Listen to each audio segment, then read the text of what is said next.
गई थी और वह बकासुर का भी उद्धार हो गया। बोलिए कृष्ण कन्हैया लाल की।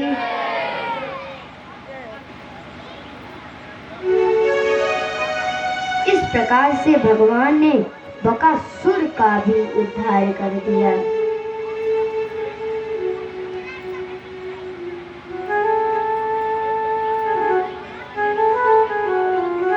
प्यारे, कभी भी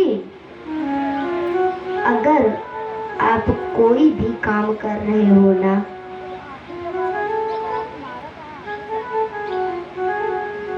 तो हमेशा किसी दूसरे को मत लेना। अगर कोई दूसरा आपके साथ रहेगा ना, तो आपका काम ही बिगड़ जाएगा। दो मूर्ख थे, नसीब में उम्मत हमेशा रहते थे। एक बार उन्होंने सोचा कि उन्होंने देखा, अरे सामने खेत है, गन्ने की खेती किया है किसी ने। गया, एक एक गन्ना उखाड़ा और उखाड़ के लाया, चूसा तो इतना मीठा था। कहा बस अब हम गन्ने की खेती करेंगे। प्लान बनना शुरू हो गया कि गन्ने की खेती करेंगे, इतना सामान लगेगा, ये सब कुछ आएगा, खेती कर देंगे। और एक ने कहा कि अरे गन्ने को पीसने वाला कहाँ खड़ा होगा, चरखी कहाँ खड़ी होगी। तो एक ने कहा नहीं मेरे घर खड़ी होगी, दूसरे ने कहा नहीं मेरे घर खड़ी होगी। बात बिगड़ गई दोनों में झगड़ा हो गया।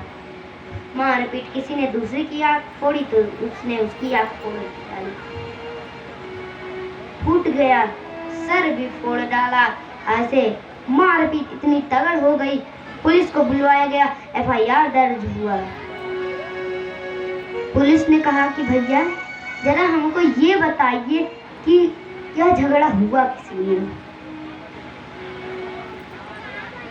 तो कहा कि अरे हम लोग प्लान बना रहे थे कि खेती करेंगे गन्ने की, बस वही चरखी खड़ी करनी थी, किसके घर पर खड़ी करना था यही नहीं अब उसको पता चल रहा था। तो इसी बात पर झगड़ा हो गई। तो पुलिस ने कहा कि अरे भाई तुम लोगों ने बेफालतू का टाइम वेस्ट किया, आता जाता तुमको कुछ नहीं, बस बुला लिया, FIR दर्ज हो गया, चलो थाने। अभी कुछ किए नहीं, प्लान बनना शुरू, मारपीट कर लिए दिन में, चलो जेल थाने चलो।